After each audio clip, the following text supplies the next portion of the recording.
Hello students, welcome to my YouTube channel. Students, आप लोगों को यह जानकर काफ़ी ज़्यादा खुशी हुई कि मैं कक्षा 11वीं का विषय हिंदी का जो 3 अप्रैल को आपका पेपर होने वाला है, कितने अप्रैल को? 3 अप्रैल को, ठीक। 3 अप्रैल को जो पेपर होने वाला है उसके लिए मैं वेरी महत्वपूर्ण प्रश्न उत्तर लेके आ चुका हूं। अगर आप लोग इन प्रश्न उत्तर को पूरे तरह से पढ़ लेते हैं, समझ लेते हैं, तो आपको डेफिनेटली आप लोग अच्छे नंबर प्राप्त कर सकते हैं कक्षा 11वीं में हिंदी के विषय में, ठीक। तो चलिए हम आप लोगों के सामने महत्वपूर्ण प्रश्न दिखाते हैं, साथ ही उनके आंसर भी पढ़ाता हूँ और साथ ही समझाता हूँ। तो स्टूडेंट्स, मैं लेकर आ चुका हूँ आप लोग सामने 11वीं के हिंदी के महत्वपूर्ण प्रश्न, ठीक। चलिए, तो अगर आप लोग इन प्रश्नों को पढ़ लेते हैं जो वेरी मोस्ट इंपोर्टेंट है, तो आप लोग अच्छे नंबर प्राप्त कर सकते हो, ठीक। जैसे कि पहला प्रश्न पूछा गया है, रामचरितमानस के रचयिता कौन है? तो इसका आंसर आप लोगों को पता ही होगा, गोस्वामी तुलसीदास, ठीक। जो मैं मोस्ट इंपोर्टेंट क्वेश्चन बताने वाला हूँ उन हो सकता है वो आप लोगों पर बनते भी होंगे, ठीक। तो आप लोग मिला लीजिए कि हम पे कितना बन रहा है, कितना नहीं बना है, क्या क्या सीख लिया है, क्या नहीं सीखा है। जो नहीं सीखा है वो आप लोग सीख भी सकते हो, ठीक। दूसरा प्रश्न पूछा गया है, भारत तेंदुआ युग के 2 लेखकों के नाम लिखना है। तो जो पहला हो जाता है प्रताप नारायण मिश्र और दूसरा लिखोगे आप लोग चौधरी बद्रीनाथ नारायण प्रेमधन, ठीक। चलिए, प्रश्न क्रमांक 3 देखते हैं। तो ये भी मोस्ट इंपोर्टेंट है, ये वेरी मोस्ट है। भक्ति काल को हिंदी साहित्य का स्वर्ण क्यों कहा जाता है? तो क्यों कहा जाता है तो आप लोग देख सकते हो, निम्नलिखित कारणों से भक्ति काल को हिंदी साहित्य का स्वर्ण कहा जाता है। पहला हो जाएगा लोक मंगल तथा समन्वय की भावना, दूसरा है भक्ति भाव का प्रधान, तीसरा है स्वार्थ मुख्य सुखाय काव्य धामना, चौथा है भाव एवं कला पक्ष मन योग। मतलब ये आपका 3 नंबर में आने वाला है, ठीक। तो इस प्रकार से आप लोग इसके जरिए ही हमको भक्ति काल को हिंदी साहित्य का स्वर्ण काल कहा जाता है, ठीक। चलिए, अगला प्रश्न नंबर 14, जिसमें पूछा गया है प्रगतिवादी कविता की 4 विशेषताएं लिखनी है। क्या प्रगतिवाद है ना, जो प्रगतिवादी, उसकी आपको 4 विशेषताएं लिखनी है। तो आप लोग 4 विशेषताएं इस प्रकार से लिख सकते हो। प्रगतिवादी कविता में दीनहीन श्रमिक तथा पद दलित मानव का सजीव जी चित्रण होता है। मजदूरों के शोषण के विरुद्ध यानी विरोध के स्वर हैं। और तीसरा, प्रगतिवादी काव्य की भाषा जन सामान्य सरल एवं सामान्य भाषा है। चौथा है मार्क्सवादी विचारधारा में प्रभाव स्पष्ट रूप से परिलक्षित हैं। तो इस प्रकार से आपको इनको सीखना है। चलिए, अगला प्रश्न नंबर 5वां, जिसमें लिखा है प्रगतिवादी कविता की 4 विशेषता हुई है, जो तो हम लोगों ने पढ़ लिया है, वही वाला है। तो ये विशेषता हमने सीख ही ली है। फिर आप लोग सामने ये वाला है जो लिखा है कबीर की दृष्टि में ईश्वर एक है, इसके समाधान में उन्होंने क्या तर्क दिया है। तो इस प्रकार से आप लोग इसको पूरा वीडियो को रोक कर पूरा कंप्लीट पढ़ लेंगे, ठीक। चलिए, अगला प्रश्न नंबर 7वां, जिसमें लिखा है जैसे बाणी काष्ठी कटे आगे ना काटे कोई सब अति। इसके आधार पर आप लोगों को बताना है कि कबीर की दृष्टि से ईश्वर क्या का स्वरूप है, ना ईश्वर का क्या स्वरूप है। तो ये आंसर भी आप लोग पढ़ लेना है, ठीक।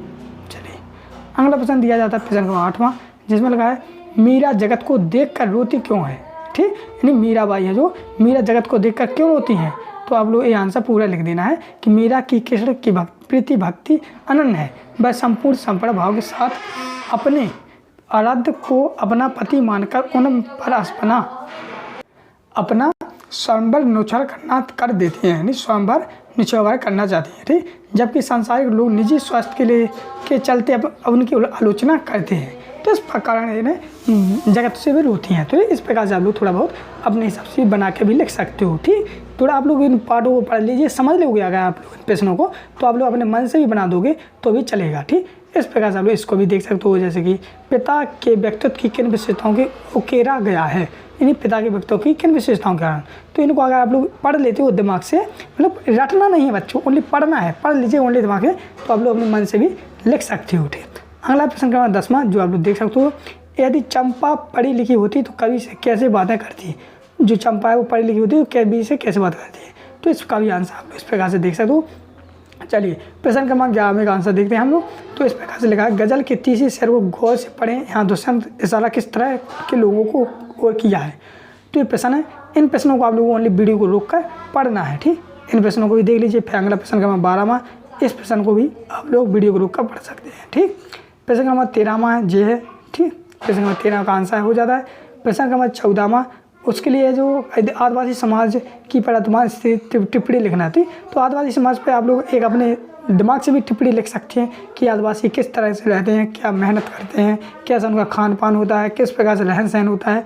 तो ये सब अपने हिसाब से भी आप लोग आदिवासी को आप लोगों ने देखा हुआ आदिवासियों को, तो इनके ऊपर आप लोग लिख सकते हो। ठीक, इस प्रकार से अपने थोड़ा आप लोग मन से भी लिख सकते हो। इसको पढ़ लीजिए तो आपके अंदर थोड़ा बहुत आपका एक जागृत हो जाएगा कि हम लोग किस पर आधार पर लिखें। ठीक, चलिए अगला प्रश्न है 15वां, जो आप लोग देख सकते हो, भारत तेंदु को हिंदी गद्य का जनक क्यों कहा गया है। ठीक, तो ये भी प्रश्न वेरी मोस्ट है। इस प्रकार द्विवेद युग की गद्य की कुछ विशेषताएं लिखनी है। ठीक, भारत तेंदु युग के निबंधों की विशेषताएं बताइए, तो इसको भी आप लोग मोस्ट इम्पोर्टेंट समझिए। ठीक, इस प्रकार से अब है मोस्ट इम्पोर्टेंट नाटक और एकांकी में अंतर बताइए। तो काफ़ी ज़्यादा वेरी मोस्ट है। जिन अंतर जितने हैं नाटक एकांकी में हैं, भाषा विभाषा में अंतर है, रस अलंकार में अंतर, तो इस प्रकार ये अलंकार जितने भी हैं मतलब जितने भी अंतर हैं सभी अंतर आपको सीख के ही जानी है। ठीक ये, और आप लोग देख सकते हो नमक के दरोगा की कहानी से दिया गया है प्रश्न है, लेखिका मियाँ नसरुद्दीन के पास क्यों गई थी हैं। तो ये प्रश्न सारे के सारे मोस्ट इम्पोर्टेंट है। इन सभी को आप लोग देख लीजिए और वीडियो को रोक कर पढ़ लीजिए।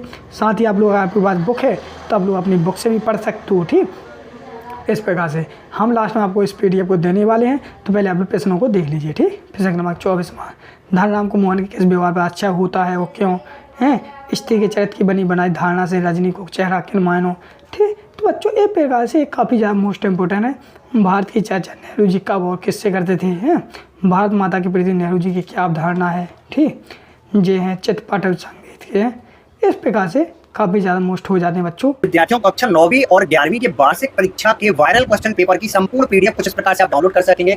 अपने मोबाइल में क्रोम को ओपन करके सर्च करना होगा स्टडी नोट्स पीजे। ठीक है, स्टडी नोट्स पीजे सर्च कर लेना होगा। फिर आपको studynotespj.com फर्स्ट वेबसाइट दिखेगी, इस पर आपको क्लिक कर देना होगा। इस पर क्लिक करने के बाद आपको कंफर्म करना होगा कि स्टडी नोट्स पीजे वेबसाइट है। ठीक है, फिर नीचे आकर के आप देखेगा यहाँ पे MP बोर्ड 9th और 11th। ठीक है, 9th और 11th 2023 जो रियल पेपर है उनको डाउनलोड करने के लिए आपको क्लिक कर देना होगा। देखिए वायरल पेपर हल PDF डाउनलोड करने के लिए दिखेगा नीचे 2 क्लासें दी गई हैं, कक्षा 9वीं और कक्षा 11वीं।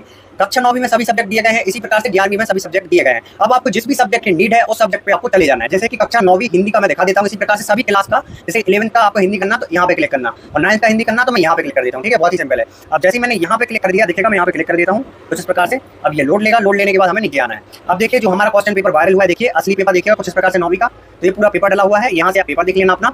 हमें चाहिए है पेपर की PDF और सॉल्यूशन की PDF। तो यहाँ पे सफेद कलर का डाउनलोड का आपको बटन दिखेगा, इस पर आपको क्लिक करना है और लगभग 15 सेकंड रुकना है। अब इन 15 सेकंड में आपको क्या करना है, किसी भी एक पोस्ट पे एक बार क्लिक कर देना। जैसे ये पोस्ट दिख रही है, इस पे आपको एक बार क्लिक कर देना है। ठीक है, तब तक ये 15 सेकंड का काम डाउन चलता रहेगा। जैसे ये काम डाउन खत्म होगा, देखिए आप फर्स्ट टाइम जब करते हैं तो काम डाउन हमारा खत्म हुआ, आप लोग बोलते हैं डाउनलोड नहीं हुई। अब यहाँ पे देखिए सबसे मेन प्रोसेस होती है पॉप अप ब्लॉक। तो यहाँ पे क्या करना है, आपको ऑलवेज ऑन पे क्लिक करना है, तब जाके आपको ड्राइव पे ले जाएगा। ठीक है, ये जो है मेन पॉइंट ये आप भूल जाते हैं। तो यहाँ से देखिए आप वार्षिक परीक्षा कक्षा 9वीं हिंदी का संपूर्ण सॉल्यूशन हमने कर लिया। इसी प्रकार से इंग्लिश का कर लेना, सामाजिक विज्ञान का कर लेना और 11वीं। चलिए इस प्रकार से सारे के सारे मोस्ट वेरी मोस्ट इम्पोर्टेंट हैं। ठीक, इस प्रकार से। ठीक, चलिए और भी दिखा देते हैं हम लोग। ठीक, इस प्रकार 33वां हो जाता है एलोरा की गुफाओं के विषय में आप क्या जानते हैं। ठीक, ये भारतीय संगीत मुख्यतः किससे संबंध है। इंटरनेट पत्रकारिता ने दुनिया की किस प्रकार समेट लिया है। तो बच्चों इन सभी को आपको पढ़ना है। पत्रकारिता क्या है, पत्रकारिता के दैनिक इतिहास को क्या कहा जाता है। तो सारे जितने भी मोस्ट हैं ये है। तो बच्चों आप लोग कम टाइम है, लेकिन कम टाइम में आप लोग थोड़ा बहुत अपने दिमाग के जरिए पढ़ सकते हो तो पढ़ सकते हो। तो महाकाव्य किसे कहते हैं, महाकाव्य की विशेषताएँ लिखनी है। तो महाकाव्य हुआ, खंडकाव्य हुआ, महाकाव्य खंडकाव्य में अंतर है। तो ये काफ़ी ज़्यादा आप लोगों ने सीख भी ली होगी महाकाव्य खंडकाव्य में अंतर।